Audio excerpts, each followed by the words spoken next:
The aerial footage was unmistakably vivid. Thick brown sludge flowing straight into the lake just beyond the no trespassing sign I had personally placed. Sarah, the HOA president, stood next to a backhoe as if she were unveiling a monument. Cut to me on the opposite shore of the lake, phone in one hand and binoculars in the other, already calling my attorney. Yes, that is me. You might be curious how things reached this point. The stage where the HOA is contaminating their own water with sewage and attempting to take legal action against me for speaking up. It all began with the odor, not the typical earthy, fishy lake smell I had grown accustomed to over 10 years living on the water. No, this was sharper, sour, almost like someone left diapers out in the sun and tried to mask it with air freshener. I detected it first on a Tuesday morning while enjoying my usual coffee on the deck, watching the ducks leave lazy ripples across the water. The lake appeared darker than normal, too. Greasy. I recall it reminded me of motor oil drifting in a puddle after a rainstorm. I thought maybe someone upstream had accidentally dumped something, possibly from the construction site about a mile away. By Thursday, however, the ducks had vanished, and the algae that typically appears late in July had erupted overnight. Large mats of it, greenish-gray and stringy, spread like mossy pancakes over the surface. I am no scientist, but it was clear something was wrong, and I am not the type to wait silently for someone else to step up and ask the tough questions, so I took my kayak, a cooler full of ice, and several mason jars. I spent most of that Saturday paddling around like some rural environmental investigator, collecting water samples and keeping them next to my Kiora's light. The smell grew stronger as I got closer to the southeast cove behind the maintenance shed, near the HOA's storm drainage outlet. That is when I discovered it, a plastic tube roughly the size of a fire hose, partially buried in cattails, leaking brown liquid directly into the lake. No signs, no filtration, simply a grimy hose releasing who knows what into the water I used to swim in every summer. I took pictures, then recorded video, and finally called the county. The woman from Environmental Services said she would open a case, but her flat tone told me she didn't expect to lose any sleep over it. I was not shocked. Around here, the HOA holds more influence than the mayor, and Sarah, our board president, runs it like her personal domain. You either bow down or face banishment. I chose to avoid both and present the evidence straight to the source. On Monday afternoon, I walked into the HOA office carrying a manila folder under one arm and 3 jars of water in the other. Sarah sat behind her desk like a queen in exile, wearing a crisp linen blouse, pearl earrings, and a tight smile that made clear she had already decided she didn't like me today. "Mr. Anderson," she said, folding her hands as if preparing to give me a financial planning lecture. "I assume." "You're here about the algae," I began, opening the folder and sliding a glossy photo across her desk. It was a close-up of the hose. "That's not algae, Sarah. That is untreated sewage leaking from behind your maintenance shed." Her smile remained unchanged. "Do you have any evidence that it is sewage?" I placed one of the mason jars down. "Why don't you smell this and tell me what you think?" She refused, instead pushing the photo back toward me, like a dealer folding a losing hand. "Mr. Anderson, your property borders the lake. How can we be sure the contamination isn't coming from your septic system?" I blinked. "Because I have not had a working septic tank since the 1990s. The neighborhood switched to a shared system 20 years ago. Remember that major infrastructure project you voted for?" "Well," she said, tapping her pen sharply, "our latest inspection found standing water near your outbuilding, which could be runoff or an illegal gray water discharge." That was when I realized this meeting was a trap. She already had a violation notice printed and waiting in a folder behind her, sliding it across the desk like a present. I opened it to see a $1,200 fine for hazardous runoff, lake contamination, and poor property management payable within 30 days or facing increasing penalties. I laughed despite myself. "You are fining me for the sewage you are dumping into my lake." "It is not your lake," she replied, smug and factual. "It belongs to the HOA. Community-driven, community-governed. That was the core idea." I stood there, grabbed the citation, and folded it neatly. "You just made a huge mistake, Sarah," I said, slipping it into my back pocket. "A serious one." She smiled again, all sharp and confident. "See you at the next board meeting." News traveled quicker than I had anticipated. By Friday, neighbors who used to greet me warmly avoided eye contact. My Amazon deliveries began arriving damaged. The community newsletter featured a pointed editorial about careless lakefront property owners and the urgent need for stricter environmental oversight. Someone even left a bag of dog waste in my mailbox on 2 occasions.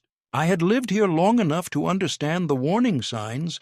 Sarah had declared open conflict and was now rewriting the narrative like a corrupt lawman in an old Western movie. But here is the part she did not know, the part hardly anyone was aware of, not even most of the board members. 3 decades ago, my grandfather drilled the well that supplies water to the entire homeowners association. Back then, before half the neighborhood existed, it was simply a barren land with a single cabin and a retired hydrologist with a vision to live off the grid. That hydrologist was my grandfather. He was not only quirky, but also extremely detail-oriented. When development began in the early 2000s, he signed a private use agreement with the developers, permitting them to connect to his well in return for monthly maintenance fees and a clause stating ownership of the water source remained with him. The ownership remained with him, his heirs, or any party he transferred it to. After he passed away, I became the heir of the property and the well. The homeowner association had long since lost track of it. The pipes run underground. The checks they send every month are automatically deposited into my LLC account. However, I never terminated the agreement, nor did I grant them any rights. I spent the following week rifling through my grandfather's ancient filing cabinets, those heavy steel ones heavier than a minivan. There, I discovered the original water rights contract, officially signed, notarized, and kept alongside a county-certified diagram of the water distribution system. I compared it with the HOA's public records of the infrastructure.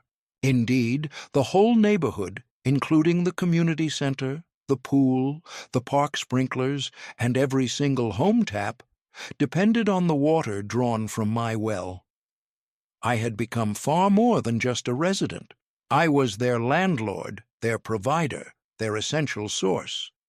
Sarah believed she could pressure me into compliance, but she was completely unaware that every time she used the HOA office restroom, the water was coming from my supply. And with her recent attempt to disparage me as a polluter while discharging untreated sewage into a communal lake, well, I had a few plans in mind, starting with the next HOA meeting.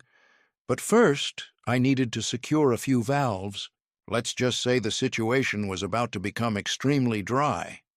Very, very dry. The contract was so outdated it still contained fax numbers, not email addresses or QR codes, but fax numbers, a real-time capsule of the past. Legal, rock-solid language printed on yellowed paper that had not seen sunlight in at least 10 years. I sat cross-legged on the floor of my tool shed, surrounded by folders and rolled-up blueprints, the scent of aged wood and mildew filling the air, and my grandfather's name elegantly penned on every page. The document was called the Water Access and Supply License Agreement, dated April 19, 1989, notarized by someone named Edna with a floral seal, and it made one thing crystal clear. The well and the water it provided were private property, ours.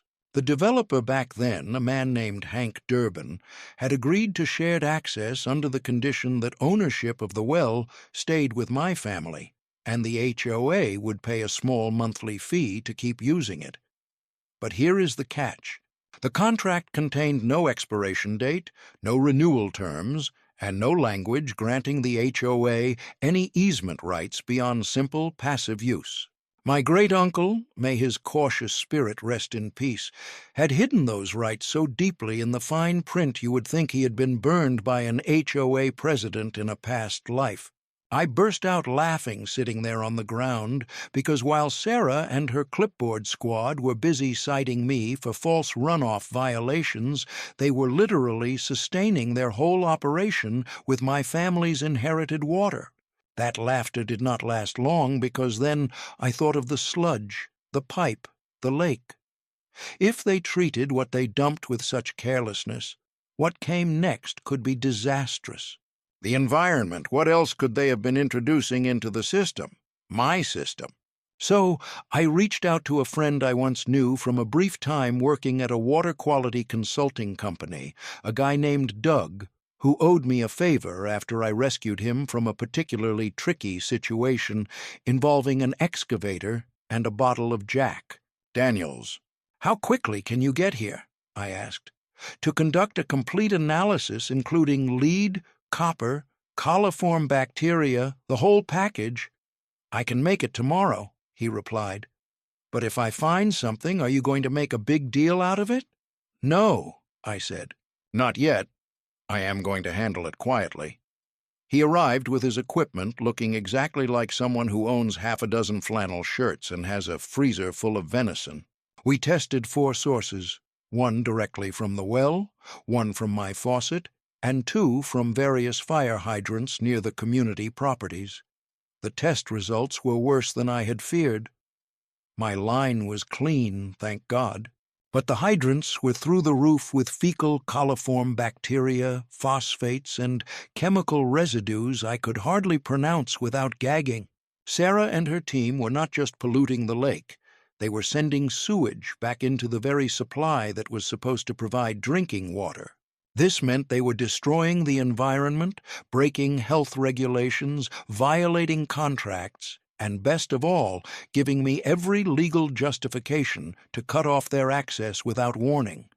And that is exactly what I did. No press release, no community notice, just a simple turn of the wrench in the concrete pit behind my garage. I turned off the flow, secured the valve, and locked the well hatch with a chain for good measure. Then I went inside, made some popcorn, and watched the fallout unravel like a slow-motion fireworks display. It began with phone calls, dozens of them. Then came an urgent email alert about a temporary water outage due to maintenance. By the next morning, water pressure had dropped throughout the entire neighborhood. Sarah's beloved fountain at the HOA clubhouse stopped bubbling. Sprinklers failed to turn on. Toilets flushed with a defeated gurgle. Then the bottled water trucks arrived, one after another, lined up like soldiers at a siege, funded by the HOA's Emergency Contingency Fund, which I knew had already been depleted from the previous landscaping disaster. Residents started asking questions, not only about the outage, but why there was no backup water source, why nobody had been told about the shutdown, and why they were paying $900 a month in fees while still having to haul in bottled water like it was a disaster zone. Sarah panicked. I could sense it in the atmosphere, fear and desperation mixed with whatever she sprayed on her hair every morning. She called a special board meeting at the community center plastered with HOA members' only signs as if it were a state secret. I was not invited, of course, but I didn't need to be because halfway through the meeting, a neighbor named Paul texted me a picture of the agenda. Item 3 concerns the discussion about legal measures against the well operator. I almost dropped my beer. Legal action against me for shutting off my own water supply after they had contaminated it. I prepared myself for the worst. The following morning, a certified letter arrived by courier, complete with the HOA letterhead and an overly formal serif font, trying too hard to look official. They accused me of intentional sabotage of crucial infrastructure, reckless endangerment of residents, and violation of public trust. They demanded that I restore water flow immediately, submit to independent inspections, and accept a new operating agreement drafted entirely by their legal team without any compensation. I read the letter once, then again, and then laughed so hard I nearly choked on my sandwich. These people had no clue what they were doing. You cannot sue someone for withholding something they legally own, especially after you breached the usage contract by allowing toxic backflow and illegal dumping. They were handling this like a petty fight on a playground, but I had years of documentation, test results, and most importantly, a contract so airtight it might as well have been reinforced with Kevlar. So I called my lawyer, an old family friend named Luann, who had built a reputation for dismantling HOAs in land rights battles. I told her, "I'm going to fax you something, and then I want you to drown these people in paperwork." She replied, "I live for this." The cease and desist landed on Sarah's desk. 48 hours later, alongside a certified complaint of environmental misconduct, formal removal of access to the water supply according to Section 8.4 of the original agreement, and a notarized invoice covering expenses for contamination testing, repairs, and legal fees appeared on my desk. The total amount exceeded $1,147,805.62, due within 30 days.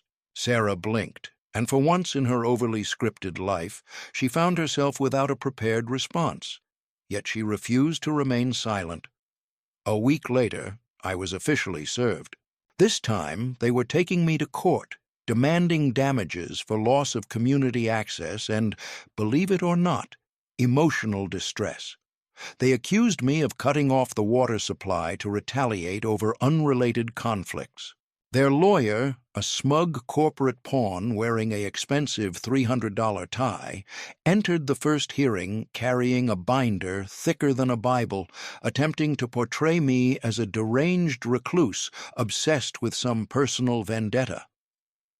Mr. Anderson sneered with the kind of condescension you hear only from people who think perfectly manicured lawns are a moral duty. He asked, "Do you believe you are above the community's rules?" I replied, "No, but I do believe I am above the sewage line." The courtroom erupted in quiet laughter, and the judge raised an eyebrow in curiosity. Then I presented my evidence, water test results, drone photographs of the dumping, excerpts from the contract, and a notarized statement from Doug detailing contamination levels. The judge slowly flipped through the documents, then looked at the HOA's lawyer and uttered what I consider the 7 most beautiful words in the English language. "Why didn't you mention any of this?" The trial did not even last a full week. The HOA's argument fell apart like soggy drywall. Sarah attempted to deflect responsibility onto her maintenance crew. The maintenance worker insisted he was merely carrying out orders. By the conclusion, the judge ruled in my favor, declared the HOA had violated the contract, granted me compensation for property depreciation and emotional distress, and issued a court order demanding they stop any future use of my well unless a completely renegotiated agreement was established under my conditions. Water delivery trucks became a regular sight. The neighborhood pool was emptied until further notice. Sarah's newsletters shifted from arrogant to high-pitched before disappearing entirely. I remained silent, not needing to say a word. Instead, I installed a new sign right by the wellhead with large blue letters stating, "Private Supply. Trespassers will be prosecuted." Below that, in smaller print, I added a second line, "Hydration is a privilege, not a right."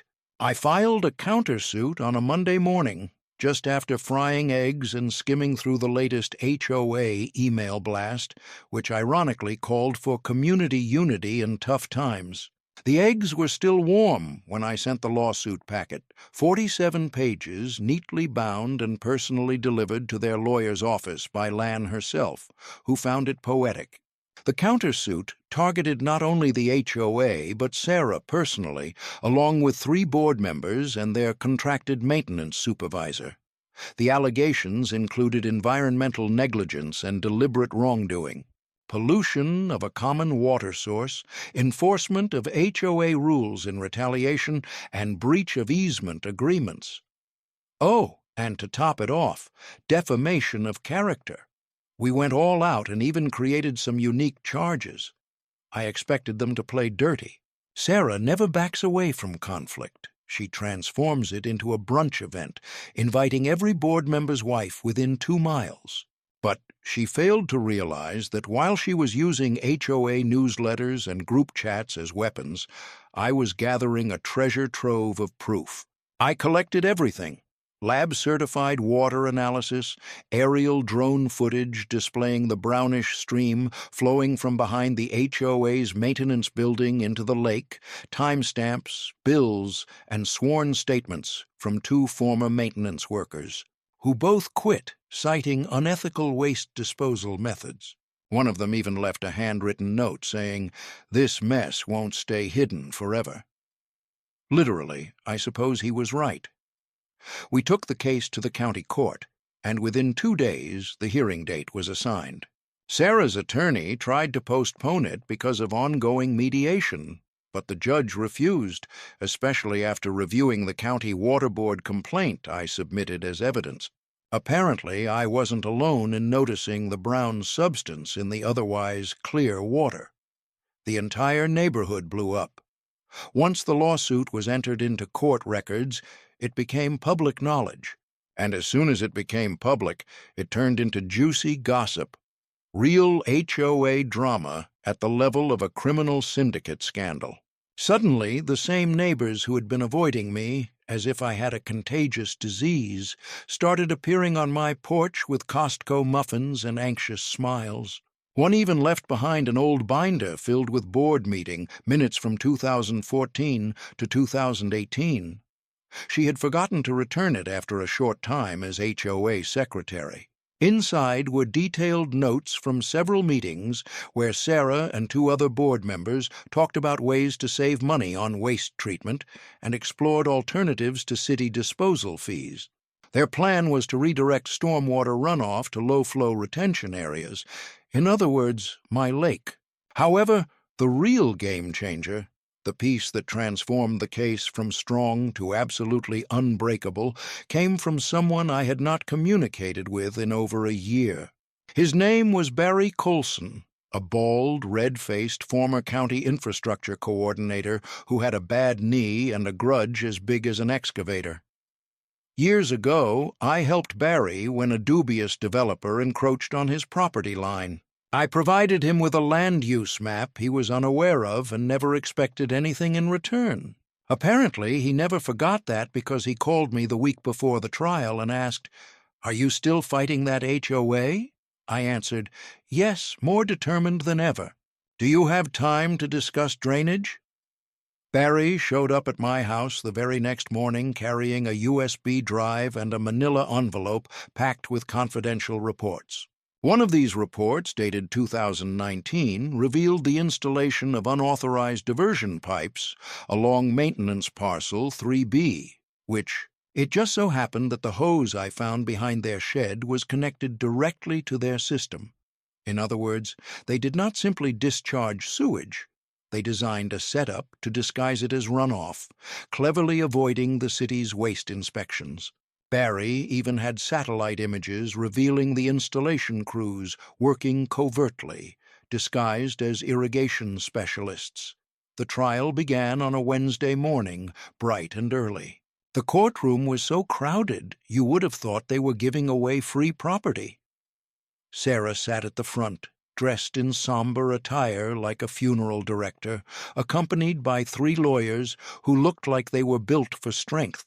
Her face was so tense I feared it might break. I stayed quiet behind my own table, with Lan next to me, sipping from a mug that read, My lawyer can beat up your lawyer. The first day was all about posturing. Their side claimed the water problems were just routine maintenance issues and accused me of acting in bad faith to disrupt the neighborhood. Their expert, a smug hydrologist who clearly had not seen a well since college, insisted that the lake's bloom could have been triggered by a small influx of nutrients, not necessarily sewage. Lan let him speak, then showed a photo from my drone footage depicting brown liquid streaming from a pipe marked OA, maintenance only. The expert faltered, glanced down at his shoes, and requested a break. By the third day, public opinion was shifting.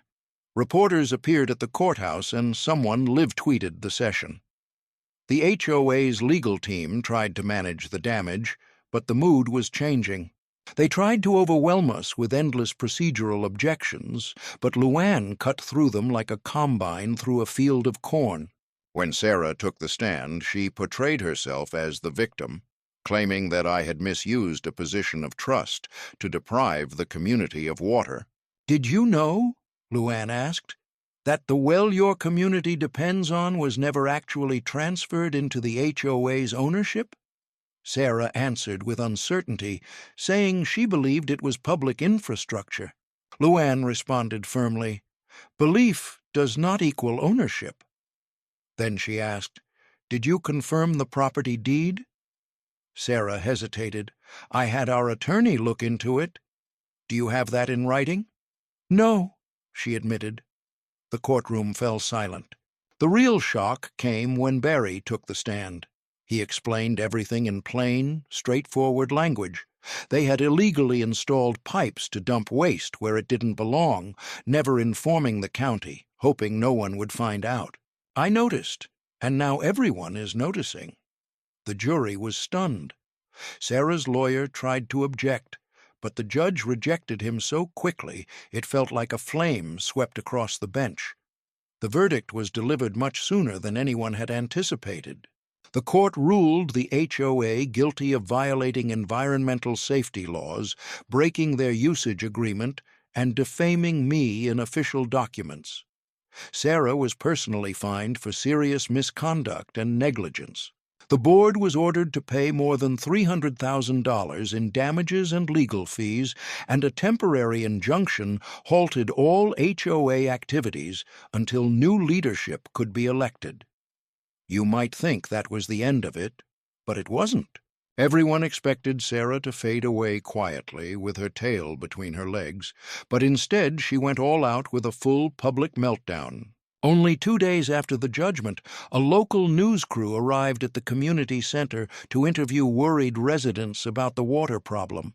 Without an invitation, Sarah took over the live broadcast and gave what may be the most unhinged interview I have ever witnessed.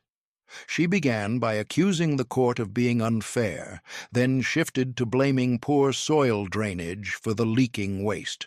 Then, brace yourself, she actually confessed that they had temporarily redirected overflow through the retention system in order to cut unnecessary costs. The reporter was stunned. "Are you saying the Homeowners Association deliberately diverted sewage?" Sarah paused, registered what she had just admitted, and scrambled to explain it away. "Not sewage, just gray water, reclaimed water, untreated. It was natural runoff mixed with operational backflow. In other words, raw sewage. That phrasing is a matter of perspective. The interview aired live twice and quickly went viral. Sarah admitted the HOA dumped sewage to save money. That became the headline. The thumbnail showed her with her mouth half open and eyes wide, like a raccoon caught in headlights. The comments section was absolute chaos. Within 7 days, she stepped down. The remainder of the board resigned shortly after. The HOA's finances were frozen pending an audit, and community meetings turned into full-on town hall revolts. And me? I kept my mouth shut. I just observed everything unfold from my back porch with a glass of bourbon and the most deeply satisfying silence I have ever experienced. No more trucks, no more false accusations. Just the peaceful sounds of my lake beginning to heal and my phone lighting up with messages from neighbors who once mocked me. Now they were asking if I would consider running for HOA president. I did not respond. I had grander ambitions, ones Sarah would have intensely disliked. But first there was one final task. I carved a new sign, attached it firmly to the old maintenance shed, and painted the letters bold and red. Do not dump. We're watching. Beneath, in smaller print, P.S. We own the water. It all unfolded in a single afternoon, the kind that starts with stagnant humidity, the air heavy with a silence you only notice when something significant is about to erupt. The courtroom was crammed tighter than a feed store on delivery day, every folding chair occupied by a resident holding their breath. They had been observing this disaster unravel for weeks, much like watching a distant train wreck, unable to look away, yet secretly relieved it was not them caught in the chaos. But today it was Sarah's world crashing down. The judge's voice was steady as he delivered the verdict, though his words struck like lightning. The HOA was declared responsible for environmental violations, breach of contract, defamation, and negligence. The board was ordered to pay me $3,670 in damages plus $80,000 in legal costs, and to undergo a complete audit by an independent state investigator. Yet the most satisfying part of the ruling was the court's decision regarding the well on. The rights to the water belonged exclusively to me forever, along with full control over access, upkeep, and distribution. This meant not a single drop could be taken without my explicit permission. Not a flush, faucet, or garden hose was allowed to operate without my signed approval. You could have heard a pin drop as the gavel came down. I did not smile, not yet. I simply leaned back in my chair and let the gravity of the moment sink in. Sarah sat quietly in the corner, cradled by her newest legal team. Her eyes were wide, and her hands were clenched so tightly that her French manicure looked on the verge of breaking. She said nothing, not when the judge stripped her of authority, not while the court clerk read the environmental agency's pending charges aloud, and not even as a uniformed officer handed her a subpoena on live television. Fraud, illegal dumping, falsified maintenance records, the list kept going like the credits of a terrible movie. The woman who once fined me for uneven hedge trimming was now facing criminal charges for contaminating a public water source with waste. How ironic is that? News outlets erupted. Local, regional, and even national channels covered the story. The president who dumped sewage ended up dumped herself. My personal favorite headline came from a local satire site. Sarah fined $300 for finding the guy who owned the water. The story even made it into the 6 o'clock news. The anchor read the verdict while sipping bottled water and barely containing a smirk. Within just 1 week, Sarah's house had a for sale sign in the front yard and a state seal sticker on the entrance door. Underneath it all, the consequences were clear. Investigation. Do not enter. No one waved farewell. No one brought treats. It was only a procession of city vehicles, a hazmat team, an inspection, and a U-Haul steered by what seemed to be her last remaining relative, speeding away from Willow Ridge faster than a runaway teenager. The rest of the board resigned in terror. Some said they had no clue what was happening. One fellow, Jim, if I remember correctly, admitted he only joined for the free pastries. It did not matter. Their names appeared on the documents, and the papers did not care about pastries. A special election was organized to replace the board. For the first time in 10 years, every position was open. I did not run. I did not need to. The people who used to scoff at me on the street now nodded their heads as I passed by. Some even left pies. One neighbor, a man who once yelled at me for spraying his tulips with my garden hose, personally delivered an apology letter and a six-pack. It is strange how swiftly power changes hands when truth comes out. At the first community meeting under the new board, the atmosphere was transformed. No arrogance, no lectures about mailbox placement or patriotic decorations rules. Simply neighbors trying to fix the damage, restore what was ruined, and figure out how to live together without anyone threatening to garnish their pay over a lawn. No, they asked me to share a few words at the meeting. I kept it brief. I said, "When you find the person who controls the faucet, you better hope he is feeling generous." I received a standing ovation. I only introduced one new rule to the water agreement.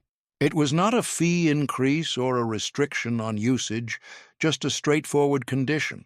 Any effort to undermine or violate the well owner's rights would lead to an immediate suspension of services. They named it the Sarah Clause. It was approved unanimously. I never charged anyone for water. That was never my intention. I only wanted them to understand exactly whose pipe was supplying their water. As a finishing detail, I had a new plaque installed by the lake, large, made of bronze, and fixed to a stone base. I carved it myself. It took me 2 days and caused an awful backache, but it was worth every moment. The inscription said, "This is what happens when you find the person controlling your faucet." Below that, I added another line in honor of clear water, common sense, and the last HOA president of Willow Ridge.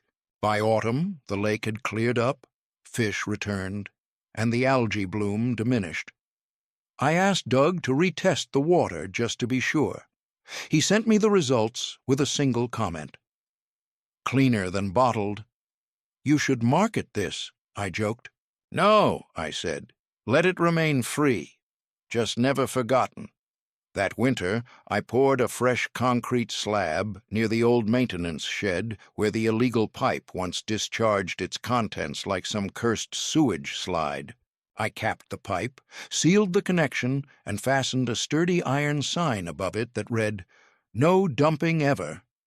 Below that, the message said, "We drink this, remember?" Tourists began snapping pictures by spring. Several students from the nearby college even requested to conduct a case study on grassroots environmental justice. I explained to them it was not grassroots at all. It was simply old-fashioned retaliation, countryside style, combined with a touch of legal formalities and a generous amount of patience. Life gradually returned to normal. The rumors faded away. The grass grew back where Sarah used to walk her dog just far enough into my yard to make a statement. She is probably doing the same thing in some unfortunate subdivision in Arizona right now, trying to convince someone that their flower boxes disrupt the neighborhood's look. However, here in Willow Ridge, we remember a year to the day after the trial, when I hosted a lakefront barbecue with free drinks, live music, and everything you could imagine. People came with their children, dogs, and even a couple of paddle boards. We cooked burgers, raised a toast to clean water, and celebrated the newly restored community dock with a bottle of sparkling cider and a simple plaque that read, "The water's fine." I sat at the end of the dock as the sun set, spreading a golden glow across the water which now shone crystal clear from shore to shore. My boots were off. My dog sat beside me, and I held a warm cup of coffee. No meetings, no violations, only the gentle rustling of the breeze through the reeds and the soft splash of water along the bank. That was the moment I noticed the sign, my favorite one, still standing proudly on the hill above the pump house, with bolts fastened tight. Shining in the warm amber glow. Private property.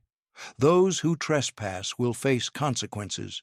The faucet remained under my control, as did the tranquility.